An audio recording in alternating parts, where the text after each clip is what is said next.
Thank you so much for doing this, being a part of this. Before we get into anything else, do you mind if we just start with introducing ourselves? You could say your name, if you like, your preferred pronouns, and what you do for the college, what your position is. That Of would be course. great. Yeah, thank you for having me. My name is Eduardo Pazos. I am the director of the Rachel Lord Center for Religious and Spiritual Life. I use he, him, his pronouns. Yeah. Thank you so much, Eduardo. And I am Roland Mendiola. I work as a clinical psychologist and the interim director at Counseling and Wellness Service. And for those new to watching these conversations, just providing very brief context for us having these. And really it boils down to, in my mind, one, having students have an ability to hear voices they might not normally hear, at least at a more maybe personal level around conversations pertaining to personal things. And two, to more specifically explore this intersection between mental health, stigma, identity, and culture, how all those things relate to one another in our personal experience.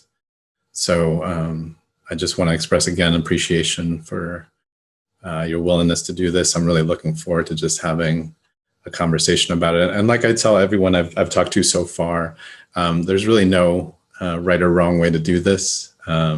Whatever you feel comfortable sharing works out perfectly. Yeah. And if you have any points you'd like to ask me about or want clarification about, just let me know as we go through it. So with that, the first question to you, Eduardo, is, did you grow up talking about mental or emotional health? And if so, how? And if not, why?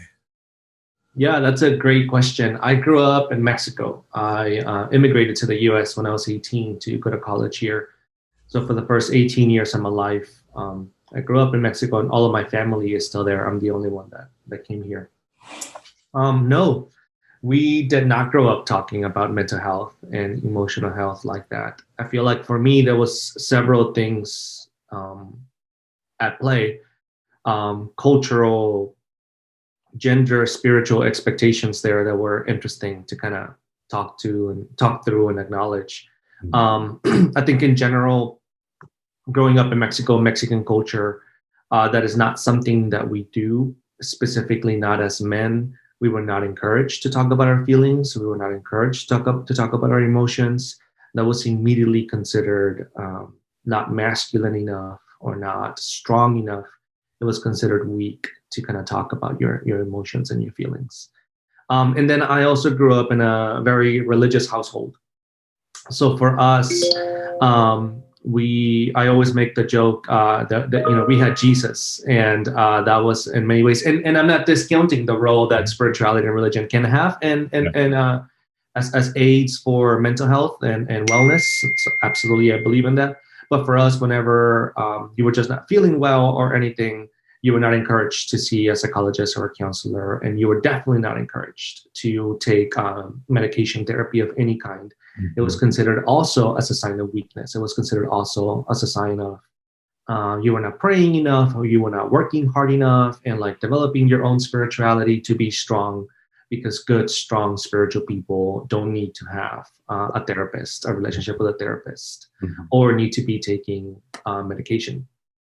So yeah, that was in many ways the culture of that I was kind of embedded in and that I grew up in. And interestingly, ironically, maybe my mother suffered from severe major depression for several years, to the point that that is just something that we talk about in our house, in the sense that we all remember that was a hard time in our growing up, but still no therapy,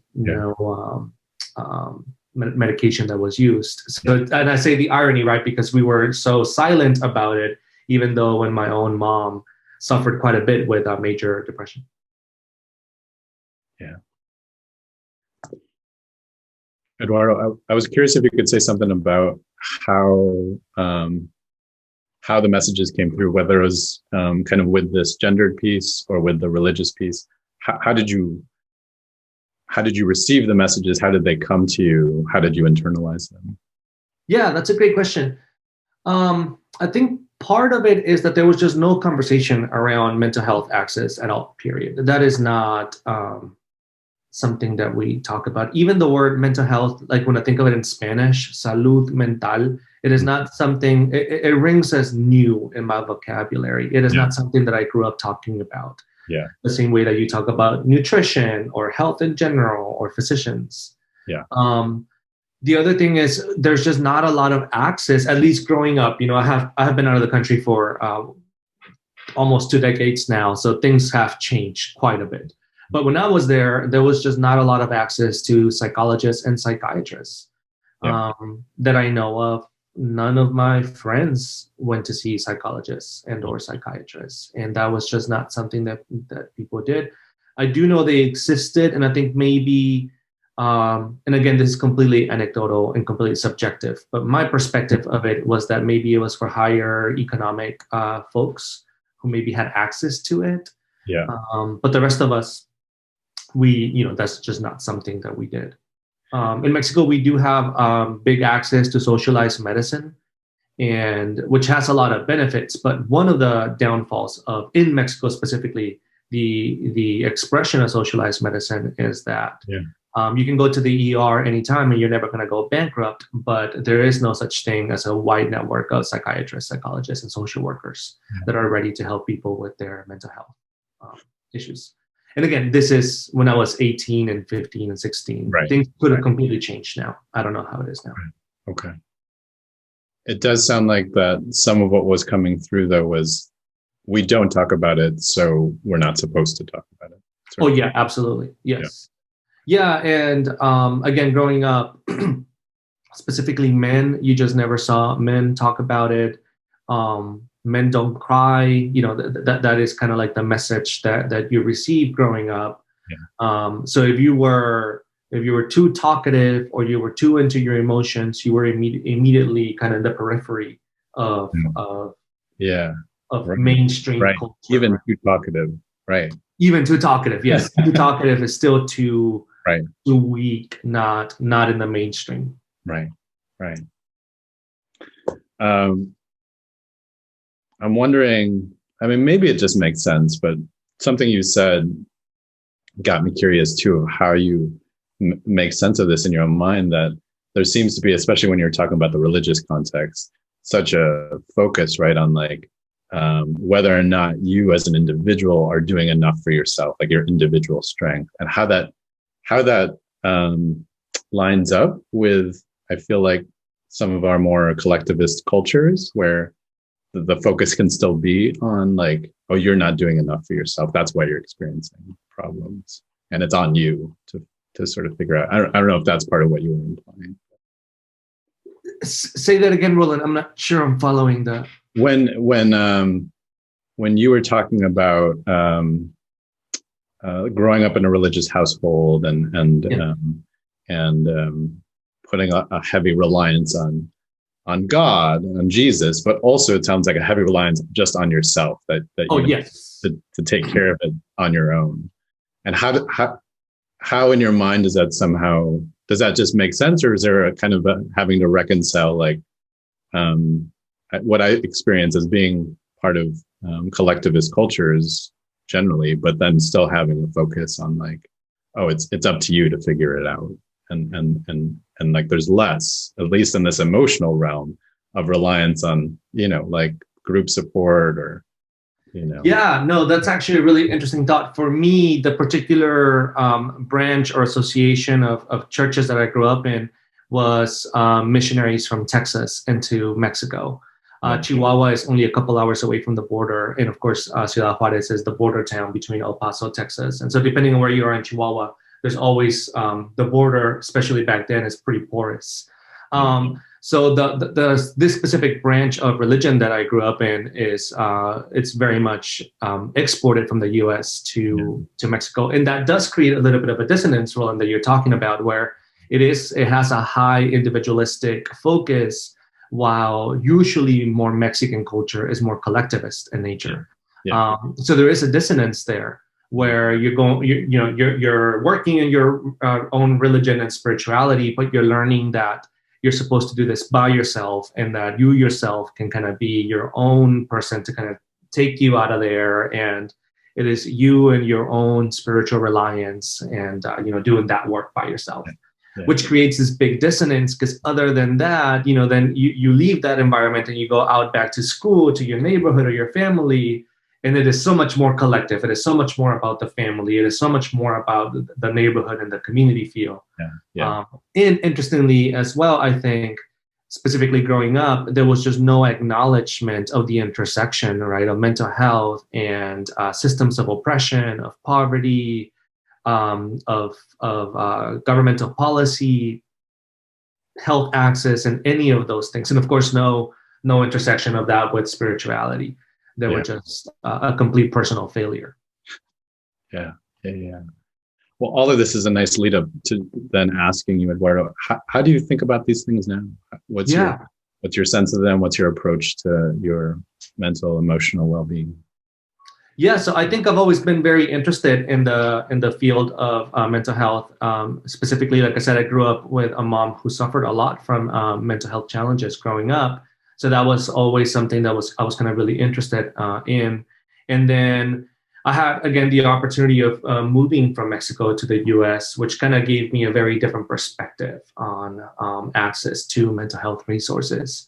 And for me, it took a while to kind of really learn and maybe unlearn some things from my own upbringing, both that as a man and as a person of faith, I can talk about my feelings. I can suffer depression or anxiety, which I'm particularly familiar with, and that they do not necessarily represent a moral failure, a spiritual failure, or a failure of my identity, but they can just be both the reactions of the circumstances, the context of the events that are happening, and also just my own biology and genetic makeup and factors, right? Mm-hmm. So I had the great privilege and opportunity of being able to take counseling classes in college and then also in grad school as well. That kind of gave me a much better understanding of how the brain works, of how some of these situations are both biological and social, societal. They're not just you going through something, but if you're often suffering under systems of oppression, whatever that might be, it is going to have a biological marker in you. It is going to make you feel a certain way. So it was not until I was in grad school that I was actually able to visit a mental health professional for the first time, even though looking back, I should have done it much, much earlier. And I would have so much loved having that relationship and having that language and learning those skills on really understand what is going on with me and how I was feeling things and how I could process things. But I waited until grad school, so about 6 years after I immigrated to the US, before I took full usage of mental health resources in the US. Yeah. Sorry, excuse me 1 second. I'm just going to close this door. I realized I forgot.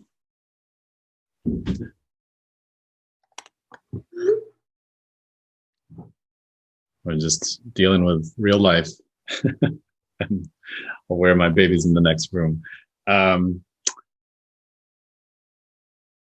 question that came up as you were talking, Eduardo. Would you say something? I know I'd love to be able to hash this out more at length, but would you say something though about what the trajectory was for you of developing that different kind of relationship, and what got you, even to the point of going to counseling for the first time? Like, what was that process of change for you? So I think it's multifaceted in different ways. Of course, yeah. So on the one hand, you're 18, and of course you're an adult. And in my case, I was really an adult. I had moved across countries from Mexico to the US, so I was really by myself. Yeah. So on the one hand, you have to start kind of taking care of yourself, and you start making your own decisions a little bit more in a vacuum, right? So that is both terrifying, and it also gave me a lot more freedom to just kind of make those decisions within and for myself. Right. So I had the privilege of going to a pretty large university for my grad school program, and they had ample access to mental health resources there. Gotcha. And the conversation was very different, right? It was mental health is here for you, and there's many options, and come talk to us, and it is free, and that just made such a big difference, where it was no longer something that was out there that, I had never made an appointment with a therapist before. I had made an appointment with a PCP, but never a therapist. So I didn't even know how one would go about it. Yeah. But when I was at the university, it was just right there. You can just call them and make an appointment. And it was just the accessibility of it made it so much easier. So that's one hand. On the other hand, I learned that that there's healthier ways of approaching masculinity.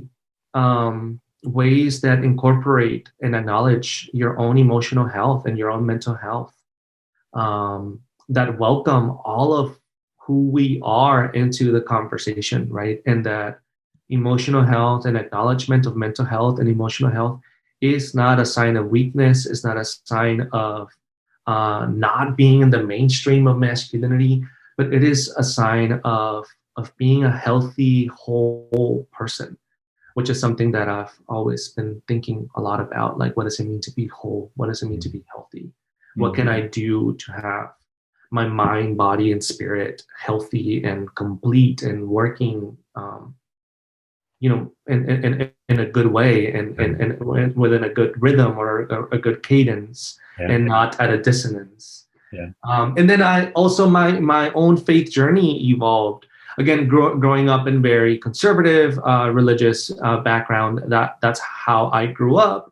But of course, coming to college, experiencing a lot of different things, cultures, I had the great privilege and opportunity of being able to travel both in the US and abroad, just gave me much different perspectives. So by the time, again, I was in grad school, my own faith journey had kind of shifted much differently. I was already looking for different communities and different types of engagement that were, in my case, a lot more progressive, a lot more opening, welcoming.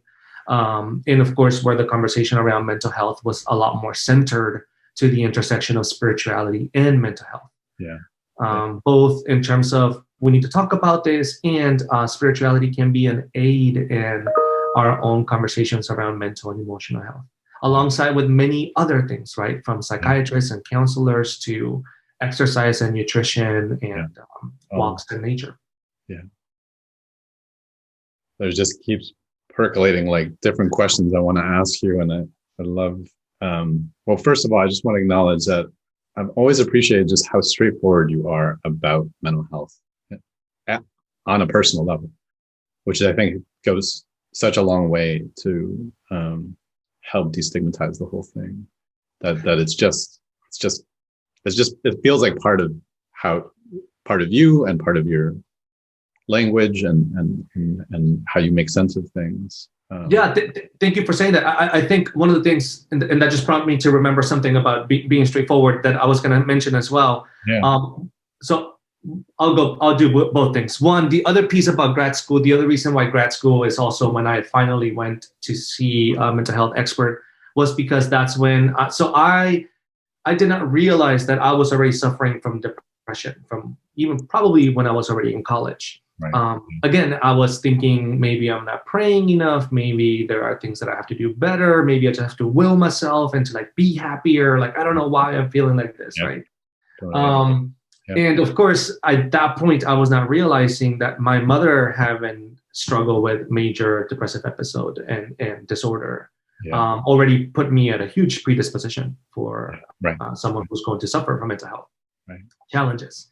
And so I did not know any better. And I was just trying to will myself into wellness. And that didn't work out. And of course, nothing like a high achieving, highly competitive grad school program to just kind of crush you down into the depths of despair and huge depression when I realized, crap, right? This is bigger than I think it is. Yeah. What I've been doing for the last many years hasn't worked. I need to do something different.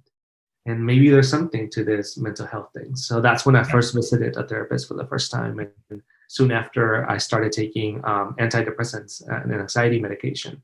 And yeah, you're right. I often talk about it. I'm not shy. I don't take it lightly. I think it's something serious, but I also don't see any shame in it. I have learned to reframe some of the narratives in the conversation around medication therapy and therapists and mental health, because for me, it was both life-saving and it has allowed me to be the man, the husband, the father, the career, the professional that I am today. Without access to those things, I would not be where I am today, and I would not, be who I am. And I grew up not seeing a lot of other people talk about mental health, talk about taking antidepressants or anti-anxiety medicine or going to see a therapist. That is not something how I grew up. I grew up with. So for me to be able to kind of make that more normal and accessible, a big chunk of the country takes antidepressants and anti-anxiety medication. I don't know the numbers, but I know it's a huge chunk. Yeah. And by the way that we talk about it, it's just clearly still stigmatized and not normalized in the way that I think allows for people that need it to actually have access to it. So for me, I've reframed it. When I think of grace as spiritual, as something that I need. That's fantastic. But I also think of access to medication as part of my daily grace. This is part of my own spiritual work, that every day I still have the medicines that I need to help me feel good and help me feel more like myself and feel healthy. Yeah.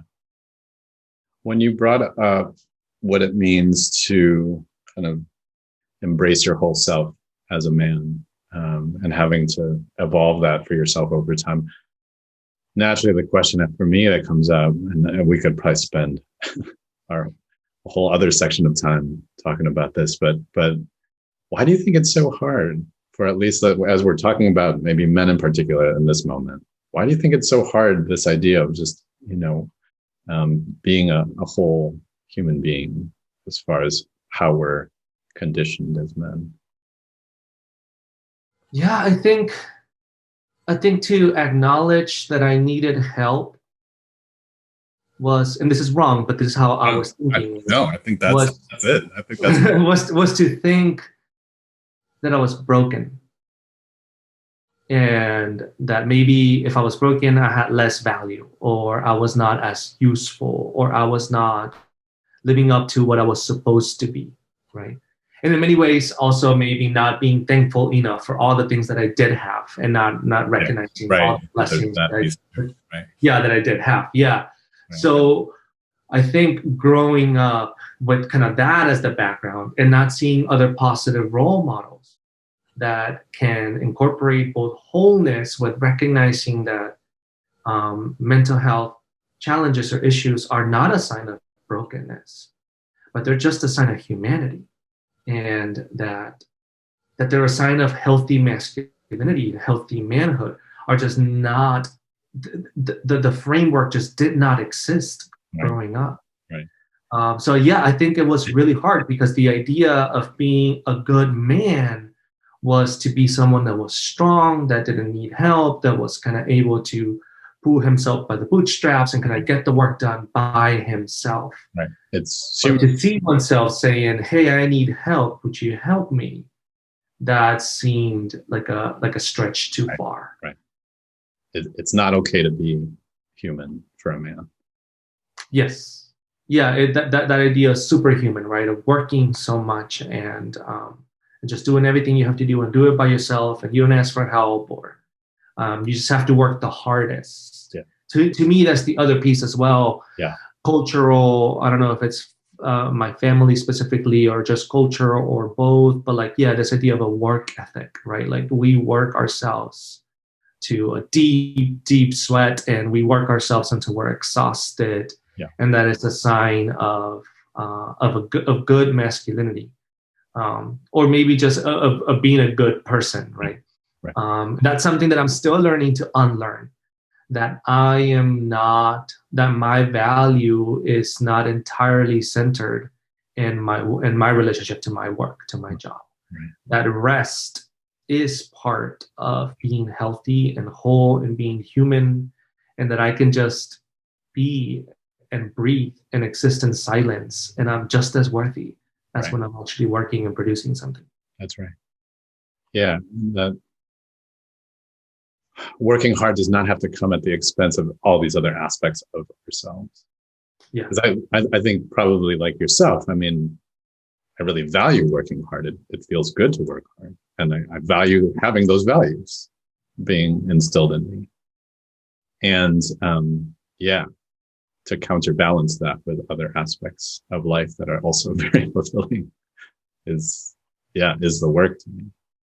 Yeah, and incorporating breaks in the middle of your workday, that matters. Incorporating the ability to schedule routine doctor's visits, dentist visits with your therapist, and not see that as distracting from your work, but being a part of being a healthy person, and maybe even emulating a good healthy practice. That is still something that I'm not specifically good at, but I'm working on it, and that's something that I want to be better at. I think we're touching on so many different amazing points, Eduardo. Is there anything else you would say about who you are and where you come from informs what your journey has been regarding health and wellness? Anything, any other aspects you want to touch on? I will say, I think folks that are familiar with the immigrant experience also know that, like, again, I was really fortunate, really blessed to be an immigrant to the US, first into the higher ed system, which has a lot more access to health resources in general and mental health resources specifically than many other communities out there. If I had been an immigrant coming just to work, odds are I probably still would have never seen a therapist by this point. Yeah. And a lot of people are in those spaces. Yeah. So I do think, again, in many ways, I was just very fortunate to have the help and the resources of higher education to kind of help me get there. But anyone that is familiar with the immigrant experience, you know that there is this both like a desire to do well in your new country, but also almost an obligation, right? Like, you're not about to move countries to fail.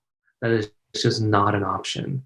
Right. And that can lead you into very unhealthy places where you're only prioritizing one type of success. That's and that comes at a cost. And I see that a lot with a lot of folks that I've worked with in the immigrant community. And again, I was just fortunate enough and lucky enough that I was an immigrant into higher education, which is just a very different field. Yeah. Yeah. Thank you for touching on that and speaking so well to it. Part of having these conversations is trying to address, like you're talking about, an ongoing elephant in the room, at least, for a lot of our perspectives as mental health practitioners, but I think for a lot of people. Any other kinds of elephants in the room in your experience that feel salient in your life, in the work that you do, in the world we're living in today, that feel worth, while we have this opportunity to bring attention to? I mean, I think I often talk about religion and mental health, and in my case, masculinity and mental health. Those are two very big things. Yeah. And of course, there is something, I'm by no means an expert, but there is something as well about the intersection of masculinity, mental health, and Latinx values and culture, Latinidad. Again, which is just, we're not very exposed, at least in my Mexican American experience, we're not very exposed to mental health resources. Yeah. And would you say a little bit about, I'm aware of this being an ongoing area of exploration and passion for you. how has that journey been so far? Like, what is that process of bringing light to these, especially that intersection of issues? What's that been like for you? Yeah, I think, well, first of all, for me, I had to see it. Yeah. I had to see that there was such thing as this intersection of the struggle or the silence of mental health conversations among specifically Latino males, Latino men. And once you see it, the silence of it is deafening. It is just not there. Yeah. We're not talking about it. And that is such a powerful message, isn't it? Because silence is a really insidious thing. All you have to do is speak once and it's broken. But it takes a lot of power and a lot of courage to speak in the middle of a silent room. Yeah. I do a lot of facilitations for my job. And there's always, when you ask that question to a group of people, there's always those first 5 seconds that are very deafening seconds of a very loud silence. And it takes the one person to break that silence. And then the room starts to talk. Yeah. And often I feel that in my communities that I'm a member of, that deafening silence is still there.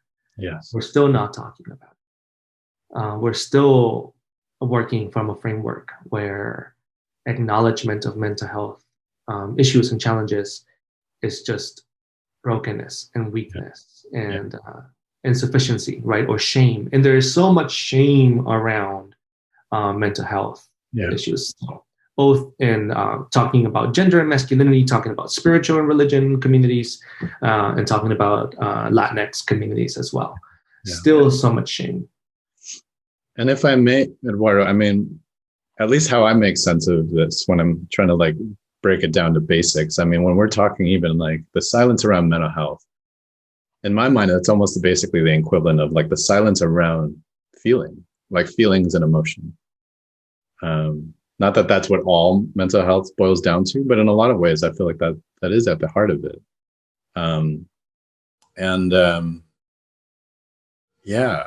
I would love to hear your impressions of like, why is that? What is it? And especially when I think of, my experience of Latinx cultures and then my personal experience of my own culture, of Filipino culture, where I have a lot of affection and pride for how actually emotionally expressive as a culture we are. Yes. Then at the same time, there's this dissonance that like we also are completely silent about other specific kinds of emotional experiences. Yeah, I don't know why. That's a fantastic question. I'm sure there's probably a few PhDs out there that have explored that, and if not, maybe one of our students wants to pursue a career in that. That would be a fantastic thing to explore. But I know it's there. I see it there. The idea of a stoic Latinx man not really going into those deep, touchy-feely stories is just very much present, right? Somehow, I do think we in Mexico, and this is my analysis and completely just anecdotal, so I'm not trying to say that this is what research says. But I do think that in Mexico, we have associated, like we were talking about this earlier, being talkative and being in connection with your feelings and emotions with maybe more signs of femininity. So men learning how to be men, they just learn that men are not women. And that's enough of a definition of what a healthy whole man is, right? Not a woman. That was enough. Yeah. So women are talkative. That's the idea, right? So men are not supposed to be talkative, and women talk about their feelings. So men are not supposed to be talking about their feelings. But you're right. And in many ways, our cultures are very emotionally expressive in many other ways, right? Very passionate, very outwardly expressive. But when it comes to this one specific thing where men are able to actually be introspective and go into personal journeys where they question their own feelings and their own emotions and their own experiences, and they talk about trauma and they talk about shame and they enter into spaces of vulnerability. That is just not something that is welcome and affirmed and centered into the conversation of mainstream masculinity. It is still likely seen as peripheral to mainstream masculinity. Yeah. Yeah, there's a sense of where we are so much more attached to the rigidity of not being vulnerable than the fluidity of being vulnerable. Because once you open that door, and I get it, it's scary. Once you start being vulnerable, you don't know where you're gonna land, and you cannot anticipate where you're gonna turn. So vulnerability is really scary. Yeah. But I think, and this is again just me from reading and listening to Brené Brown, but I think that without vulnerability, we're not going to be able to get to that source of shame that so often is actually causing a lot of our own oppression, right? Yeah. It super resonates. And I don't know about you, but at least in the sort of latter part of my life, it's been tremendously healing to cultivate relationships with men that are expansive, that just kind of run the gamut of like ways that we can be with each other and with ourselves, and that includes vulnerability, and that includes emotionality, that includes like, yeah, we can talk about what is difficult about any aspect of life, and being able to do that now when it was just absent the whole rest of my life, whether it was with friends or family or my father, like that has felt very healing.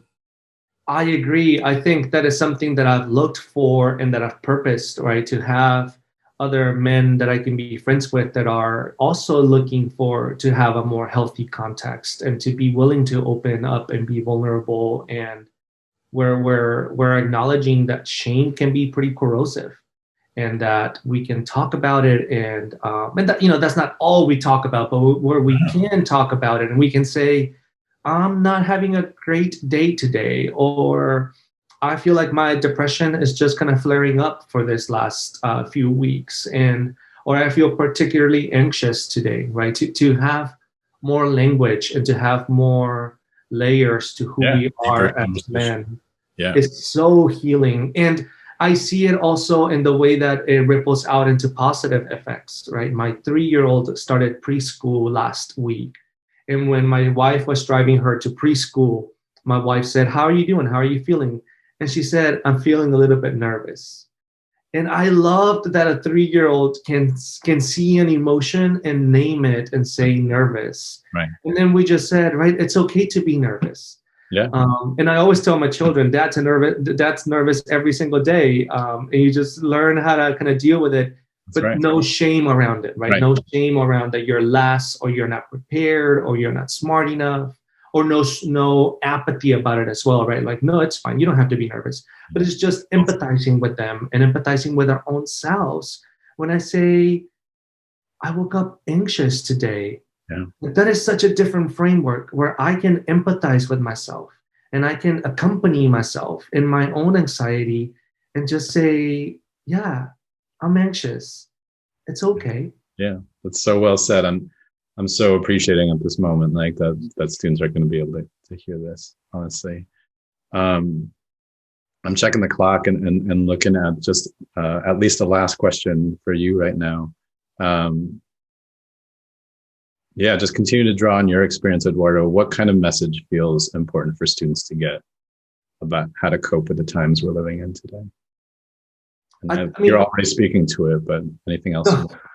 When you say the times that we're living in today, you mean like pre-pandemic, or I think the pandemic, or I think particularly like in this moment, honestly, October 19th, with the election a couple of weeks away, coming off of just a summer of just rife with all kinds of trauma and oppression in different forms, and living it through a pandemic, and just having to carry on with our lives in different ways. Any of it, like what you have found helpful, what you have felt inspired to communicate to students.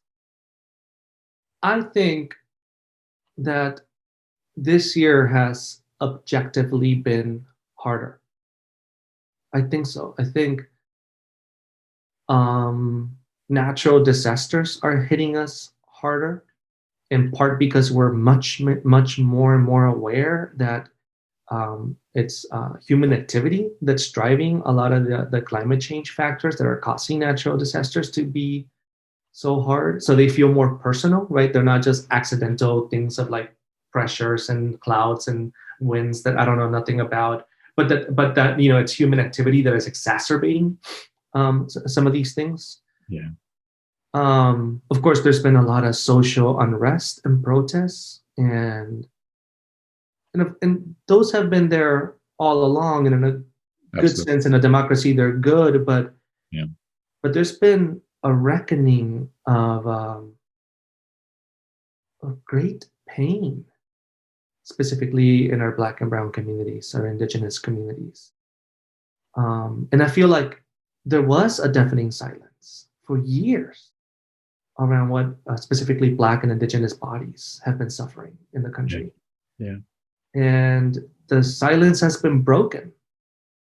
And we're in the middle of that conversation, but that doesn't mean that, which is a good thing, right? But it doesn't mean that it doesn't come without its own cost. And the cost of a racial reckoning of centuries of imperatives, right? And yes. Yeah, you can no longer just be on the sidelines and kind of imagine everybody knows it. Everybody knows it now. Everybody knows it, yes. And of course, there is a sense that it's like, are you kidding me? Like, it took this long? But like, if we can kind of get past that for a second, everyone knows it now. And it is heavy. It is just so heavy. And then, of course, politics and then a global pandemic that makes the air feel dangerous and makes other people feel dangerous. Mm-hmm. So I say all that to say, I think it's been hard, and it is okay for us to acknowledge that it has been hard. And if anyone is feeling specifically tired, specifically anxious, particularly depressed or down, like, that's the right response. Exactly. Like, don't be surprised about it, right? And let's talk about it. Let's talk about it. Let's explore to what extent is this affecting us. I think for some of us, it is affecting us a lot. And for some of us, we've had to take on different strategies to take breaks from all of it, to breathe more, to pause and to reprioritize some things because it has been heavy. And for some of us, we're just really aware of it. And little by little, it's just getting us down a little bit. So I think in this time, I would definitely encourage us to just be very aware of our own feelings and to not dismiss them. I think it is a tendency that I have, that if I'm feeling a certain way, when I'm not being careful, I'll be like, it's whatever, I'll be fine. But instead of doing that, to actually pause, to listen to myself, to listen to what my body is telling me, and to not dismiss it, but to empathize with it and to say, what's going on and why am I feeling like this? And to walk with myself into that. It is terrifying. Yeah. And it is healing. And there's so many resources out there, spiritual, medical, psychiatrical, psychological, wellness in general, that can be helpful aids and guides in that process. Right. It's been a hard year. And I think I would just encourage folks to empathize with that hardness. Yeah. Such powerful reminders. Pausing, acknowledging, talking about it, figuring it out together. I can maybe hear some students being, of course, naturally be like, I feel like I can't pause, right? Right. What might you say to some of that? Yes. I get that. Yeah. I've done it 1,000 times. Right. I'm the biggest hypocrite here, right? So get ready for this diatribe of being a hypocrite. But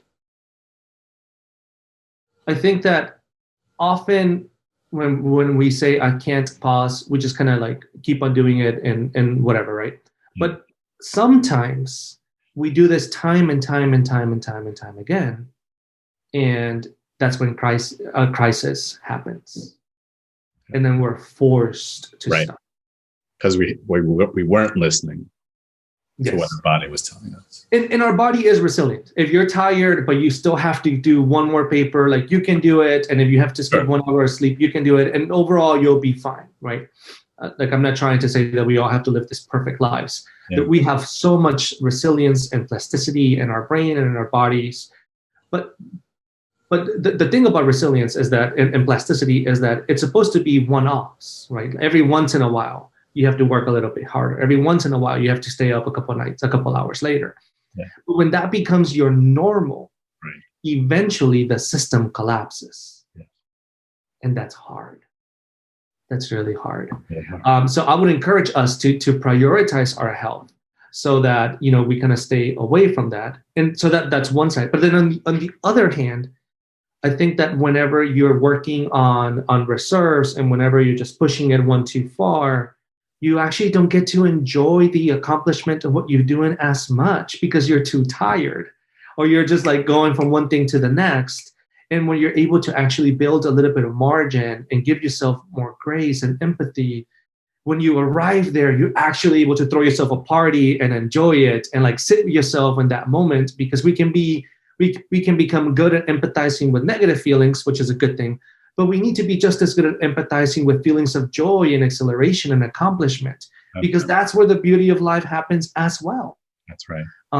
And to have the margin and the ability to just like say, hey, I finished the semester, or I finished the paper, and I'm going to celebrate and go for a walk or go get a meal or buy a Sher Punjab downtown or watch a movie and like throw yourself a party because you're proud of the accomplishment that you've done. Is equally as beneficial. And I find in myself that when I'm going from thing to thing to thing without margin, I lose that, the celebration, the joy, I lose that. And I get closer and closer and closer to feeling that point of like, that's right. This is going to become a bigger thing.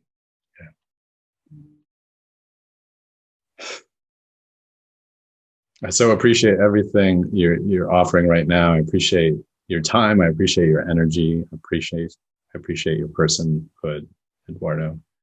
Thank you. Likewise. I don't think I'm putting you on the spot too much by saying students are welcome to contact you when they see this and it resonates. And of course. And what's the best way for students to reach out to you? Yeah, I mean, right now in pandemic world, of course, send me an email, give me a phone call, and we can set up an appointment. If you're around and you want to stop by 30 College, I'm usually here. Put your mask on and stop by the office and knock on my door, and we can compare schedules. And or if I'm not doing much, we can go on a walk. I feel like I need to do that soon. Walks are always a good thing. Yes, we should go on a walk. Thank you so much again for doing this. Thank you for having me. This is fantastic.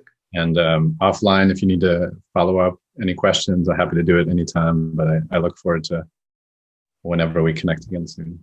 Absolutely. Yes. I hope that was helpful. I don't know. I just feel like I just started talking a lot.